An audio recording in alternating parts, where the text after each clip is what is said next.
শিৰোনাম চক্ৰবেহুৰ চন্দ্ৰপতন। লেখিকা প্ৰতিভা ভাগৱতী শৰ্মা। ঐ বিলু, এইফালে আহচোন। ঐ বিলু, কাইলৈ আহিবিচোন, তাঁতিখন দিব লাগিব। ঐ বিলু, বজাৰ কেইটামান কৰি আনি দেচোন মোক। মুঠতে গাঁওখনৰ একাংশ লোকৰ মুখে মুখে প্ৰচলিত এটা নাম বিলু। সি নহ'লে গাঁওখনৰ মানুহৰ দিনতে যেন অন্ধকাৰ। পুৱাৰ পৰা ৰাতিলৈকে যেতিয়াই বিলুক বাটেদি যোৱা দেখে মানুহে চিঞৰিবলৈ ধৰে, বিলু যেন সিহঁতৰ বাবে চাকৰহে। মাকে হাজাৰ গালি পাৰিলেও সি আকৌ মানুহে কিবা এখন কৰিবলৈ দিলে নকৰোঁ বুলি নকয়। সিদিনা গাঁৱৰ ৰমেন কাইটিৰ ঘৰত কাইটিৰ পিতৃৰ বছৰেকীয়া সকামতো পাত পটোৱা যোগান ধৰাৰ পৰা আৰম্ভ কৰি ভোজনৰ চোতাল চাফা কৰালৈকে সকলোখিনি অকলেই চম্ভালি ল'লে। চাহ একাপ যাচিবলৈ গৃহস্থৰ সময়ে নহয়। সকলোৱে খাই হোৱাৰ পিছতহে তাক ভোজৰ ভাতকেইটা খাবলৈ মাতিলে। সি আপত্তি নকৰে, কিন্তু তাৰো 15 বছৰীয়া পেটটোত পুৰণীয়া সঘনাই উব দিয়ে। সকাম ভগাৰ পিছত পাত পটোৱা পেলাই চোতালখন মুচি সি যাবলৈ ওলাওঁতেই ৰমেন কাইটিৰ ঘৈণীয়েকে বেছি হোৱা মাছৰ তৰকাৰী অলপ, মাটিৰ দাইল অলপ বিলুক ঘৰলৈ দি পঠালে। মাছৰ তৰকাৰীহে, মাছ হ'লে নাই। মৃতকৰ কৰ্মৰ বস্তু ভিতৰত ৰাখিব নাপায়। বস্তুৰ যিহে দাম, পেলাবলৈ মন নাযায়। ঘৰত মাকে মৃত মানুহৰ সকামৰ বস্তু ভিতৰত সোমোৱাব নাপায় বুলি বুজাই দিলেও বিলুৰ লোভীয়া জিভাখনে মানি ল'ব নোৱাৰে। মানি ল'বনো কেনেকৈ? মাকে দুখী দুখী অৱস্থাৰে ঘৰখন চলাই আছে। দুবেলা দুসাঁজ যোগাৰ কৰিবলৈও কিমান কষ্ট। গতিকে ফ্ৰীতে পোৱাৰ পিছত মাকে সেইখিনি পেলাবলৈ থমকি ৰ'ল।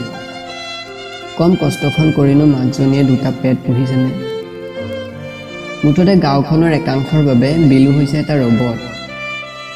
বিলু গাঁৱৰ মাজেদি যাবই নোৱাৰে। কোনোবা নহয় কোনোবাই ঘৰলৈ মাতি নি তাক কাম এখন পাচিবই।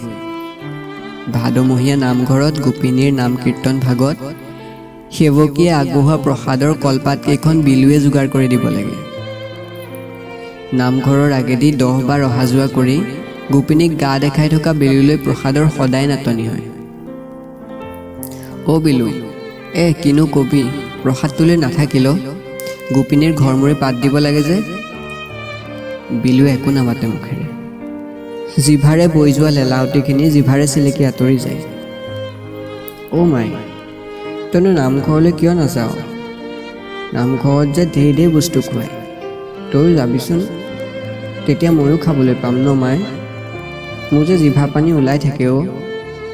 মই বেঙা ন, সেইকাৰণে মোক সকলোৱে ঠগে। মাক উত্তৰবিহীন। অকৰা বেঙা পুতেকৰ ওচৰত মাক ৰমলাই দিব পৰাকৈ কোনো উত্তৰ নাই। মাথো তাক শিকায় সেইবোৰ মানুহৰ ঘৰত নাযাবলৈ, কাম কৰি নিদিবলৈ। সুবিধাবাদীৰ এই চাম লোকে স্বাৰ্থ পূৰণ কৰিবলৈ সিহঁতক ব্যৱহাৰ কৰে। বিলু বাধ্য, সি যাবই। সিহঁতৰ মিঠা মাতে বা অকণমান ফিকা চাহৰ লগত এটা বিস্কুটৰ লোভকণে তাক কাটিবলৈ বাধ্য কৰায়। বিলুৰ মাকে জীৱনৰ অস্তিত্বৰ সংজ্ঞা কি নাজানে। সুখৰ স্বাচ্ছন্দ্যৰ মাজত জীৱন অতিবাহিত কৰাৰ সপোন এটাই তাহানিতে খেলি ফুৰিলেও এতিয়া সেই সপোন বিলুপ্ত প্ৰায়। এডিঙি পানীত উটি ভাঙি ককবকাই পাৰলৈ আহিব বিচাৰি তাই কেতিয়াবা থমকি ৰয়। হেঁপাহৰ ঘৰখন আউল নলগাকৈ আৱৰি ৰাখিও সকলো হেৰুৱাই তাই আজি দিশহাৰা। সকলোৰে লগত হাঁহি মাতি দিনবোৰ পাৰ কৰা ৰমলাক বৰ কম বয়সতে বৈধব্যৰ যন্ত্ৰণাই আগুৰি ধৰিলে। সাধাৰণ কোম্পানী এটাৰ কামত নিয়োজিত তাই গিৰিয়েক সদায় সন্ধিয়া ঘৰলৈ উভতি আহে।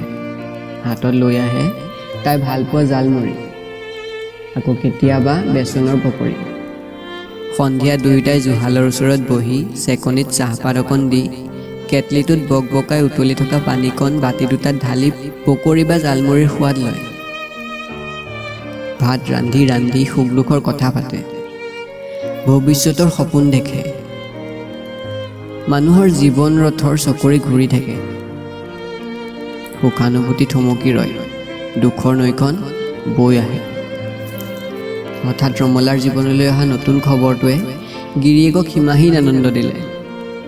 আগন্তুকক লৈ কৰা পৰিকল্পনাই সিহঁতৰ বুকুত জীৱনটো আগবঢ়াই নিয়াৰ অফুৰন্তৰ সাহস যোগালে।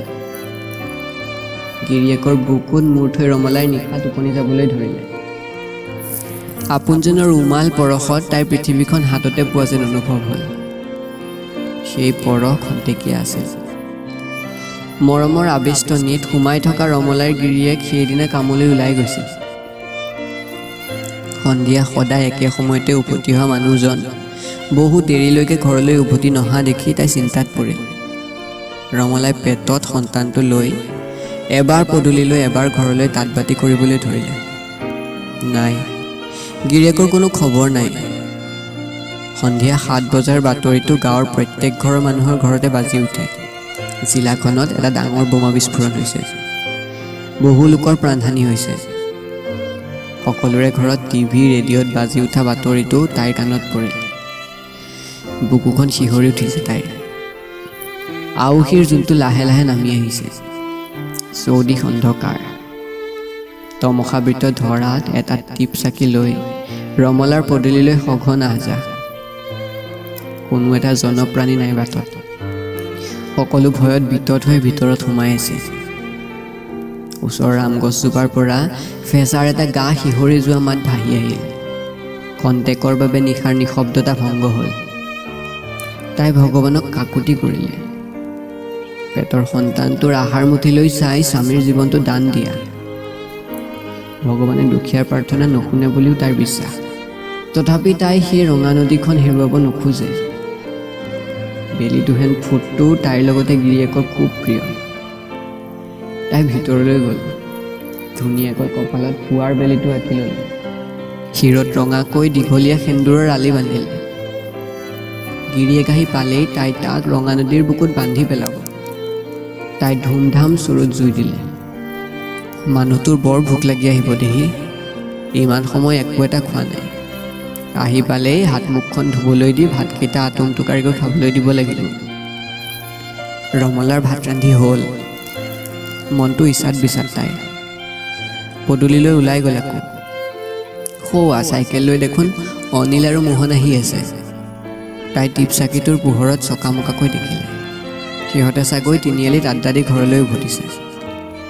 ঐ ৰবিচোন মোহন, আমাৰ এখেত আহাই নাই অ'। অলপ আগবাঢ়ি যাবি নেকি? এই বৌ নোৱাৰোঁ দেই যাব, আমাৰ ভাত খাবৰ হ'ল। গ'লেই চাগে সেইটো। চাইকেলখন নৰখোৱাকৈ অনিল আৰু মোহনে কৈ যোৱা কথাষাৰ ধুমকেতু পৰা দি তাইৰ কাণত পৰিল। বহু ৰাতিলৈকে অপেক্ষা কৰিলে ৰমলাই, কিন্তু গিৰিয়েক নাহিল। গোটেই নিশা উজাগৰে কটালে। পুৱা গাটো ধুই কাপোৰকেইটা মেলিবলৈ আহি তাই দেখিলে সিহঁতৰ পদূলিত ঠেলা এখন। ৰমলা আগবাঢ়ি গ'ল। ঠেলাখনত কি আনিছে অ'? ৰমলা যাচোন ভিতৰলৈ পানী আনগৈ। গাঁৱৰ গাঁওবুঢ়াই ৰমলাক পঠিয়াই দিলে।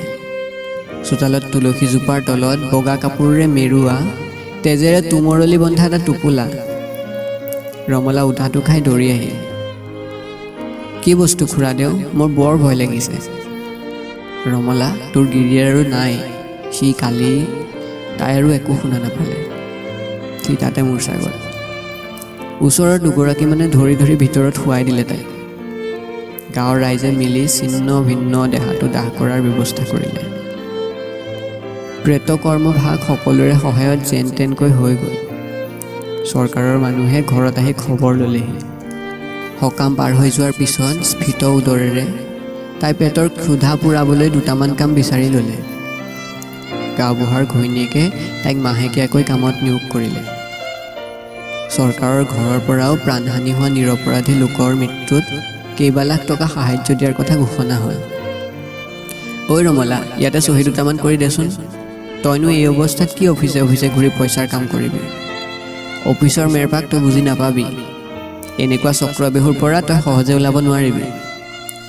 হ'ব দিয়ক দদাইদেউ, আপুনি যি ভাল দেখে। মই পইচাকেইটা পালেই হ'ল। মোৰ খালচ হোৱাৰ দিনটো ওচৰ চাপি আহিছে। চৰকাৰী কামখিনি গাঁওবুঢ়াই কৰি দিম বুলি কোৱাত তাই চহীটো কৰি দিলে। পিছে ফলপ্ৰসূ নহ'ল। টকাখিনি কাৰোবাৰ জেপ ফনি কৰিলে। টকা গ'ল। ৰমলাও প্ৰয়োজনীয় পুষ্টিকৰ খাদ্য খাবলৈ নোপোৱা হ'ল। এদিন ৰমলাই ওচৰৰ চৰকাৰী হস্পিটেলত এটা ল'ৰা জন্ম দিলে। লাহে লাহে সি ডাঙৰ হৈ আহিল। কিন্তু ল'ৰাটো হ'ল বেঙা, মাত কথা নুফুটে। তথাপি যেন ৰমলা হাৰিব নোখোজে। হাৰি হাৰি জিকিবলৈ তাই অশেষ কষ্ট কৰিব ধৰিলে। বহু অসমীয়া চিকিৎসাৰ অন্তত তাই ল'ৰাটোক অলপ হ'লেও কথা ক'ব পৰাকৈ সমাজৰ সন্মুখত তুলি ধৰিলে। সি ডাঙৰ হৈ আহিল। মানুহে অকৰা স্বভাৱৰ সুযোগ লৈ তাক কামৰ স্বাৰ্থত ব্যৱহাৰ কৰিবলৈ ধৰিলে। তাৰ বিনিময়ত এবাটি চাহৰ তলত পৰি থকা মুড়ি কেইটামান নাইবা সেমেকা বিস্কুট দুটামান তাক যাচে। সি আজিকালি বুজি পায়। সেয়ে খাবলৈ দিলে কয়, আমাৰ মায়ে পইচা নাই, কিন্তু বহুত ধনী বুজিছ। মোক মায়ে তহঁতৰ নিচিনাকৈ খাবলৈ নিদিয়ে। এইবোৰ তহঁতেই খাবি, মই নাখাওঁ। তাৰ ফুটা নুফুটা কথাবোৰত গৃহস্থই কেৰেলি পাৰে। ভেকাহী এটা তাৰ ফালে চাই মাৰি ভিতৰলৈ সোমাই যায়। কেতিয়াবা মাকক গোচৰ দিয়ে। বিলু নামতহে বেঙা, কণ্টক্ৰামৰ কাঁইটকেইডাল লগতে লৈ ফুৰে। মানুহৰ গালৈ যেতিয়াই তেতিয়াই কাঁইটৰ বান মাৰে। মাকে ভালেই পায়। অন্ততঃ এইকণ বুদ্ধি থাকিলেও সি মাকৰ অবিহনে এসাঁজ খাব পাৰিব। আজি দুদিনমানৰ পৰা বিলুৱে মাকক কৈ আছে সি মিঠাই খায়। তাৰ নেৰা নেপেৰা এক প্ৰকাৰৰ ঠেনঠেননি। মাকেনো ক'ৰ পৰা আনি দিব? দিনটোৰ পইচাকেইটা পুৱা গধূলিৰ সাজৰ যোগাৰ কৰোঁতেই যায়। মাকে আশ্বাস দিয়ে বিলু, মিঠাই খাবলৈ নাপায়। গাঁৱৰ সিটোমূৰে থকা ডেকা চাংখনত বহোগৈ বুলি ওলাই গ'ল সি। বাটেদি গৈ থকা বিলুক তুলিকাহঁতৰ জয়ন্তী বৰ্মাই হাত বাউল দি মাতে। সি সোমাই যায়। কি হ'ল ক? মোৰ ৰ'বলৈ সময় নাই। অ' বিলু, মোক মাছ কেইটামান বাছি দেচোন। ইমান ডাঙৰ মাছ, মোৰ হাতখনৰো বিষ অ'। তাতে আকৌ ডাঙৰ জী জোৱাই আহিব। সৌ জী এজনীক নিদিয় কিয় বাচিবলৈ? দে সোনকালে। মাছটো বাচি থাকোঁতেই ডাঙৰ জী জোৱাই দামী গাড়ীৰ পৰা নামি হাতত মিঠাই টোপোলাটো লৈ ভিতৰলৈ সোমাল। মিঠাইৰ গোন্ধত বিলুৰ জিভাৰ পানী পৰিবলৈ ধৰিলে। মিঠাই খাবলৈ পোৱাৰ আশাত তাৰ মনটো ৰামধেনুৰ আকাশৰ দৰে উজ্বলি উঠিল। অলপ সময়ৰ পিছত জয়ন্তী বৰ্মাই লাল চাহ একাপ আৰু বেকাৰী বিস্কুট এটা তালৈ আগবঢ়াই দিলে। সি সেমেনা সেমেনি কৰিলে। নাখাওঁ দে বৰমাই, মই ঘৰতে ৰুটি খাই আহিছোঁ। ঘৰলৈ খোজ ল'লে সি। আগফালৰ বাৰান্দাত পাৰি থোৱা পীৰাখনতে বহি আঙুলিৰ জোঙা নখকেইটাৰে মাটিখিনি আঁচুৰি থাকিল। মনতে কিবা এটা ভাবিবলৈ ধৰিলে। মাকেও তাৰ গতিবিধি লক্ষ্য কৰি থাকিল। সি যেন মাকৰ পৰা কিবা এটা বিচাৰিছে। অ' মাই, তই মোক জাল এখন কিনি দিবি, মই মাছ মাৰিম বুজিছ। তই খাবি, মই খাম আৰু বেচিমো। তই যে আৰু কষ্ট কৰিব নালাগে।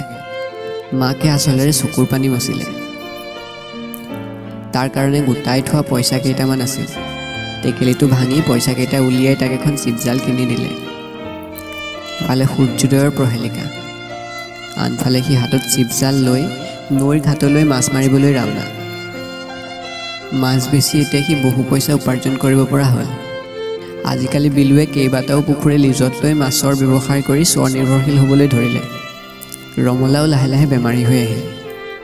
অধিক পৰিশ্ৰমেৰে তাইক কম বয়সতে কোঙা কৰি তুলিছে। কঁকালৰ বিষ এটাই যিকোনো সময়তে তাইক টানি আনে। পুতেকৰ চিন্তাবোৰ আঁতৰিল যদিও গিৰিয়েকৰ মুখখনে আজিও তাইৰ মনত বৰকৈ আমনি কৰে। কেতিয়াবা গিৰিয়েকৰ ফটোখন চাই চাই তাই ক'বলৈ ধৰে, বিলু ডাঙৰ হ'ল, উপাৰ্জন কৰিব জনা হ'ল, মানুহৰ ইটিকিংবোৰৰ মুখনি মাৰিব জনা হ'ল। আৰুনো মোক কি লাগে? মোৰ এতিয়া বতাহলৈ ভয় নালাগে। মোৰ বিলু নামতহে বেঙা। সি এতিয়া আপোনাৰ মৃত্যুৰ সাহায্যৰ পইচাৰে পকেট শুৱনি কৰা গাঁওবুঢ়াৰ দৰে 10 ঘৰ মানুহ কিনিব পাৰিব। মই এতিয়া অন্ধকাৰকো বিনা দ্বিধাই পাণ কৰিব পৰা নীলকণ্ঠী বজ্ৰ।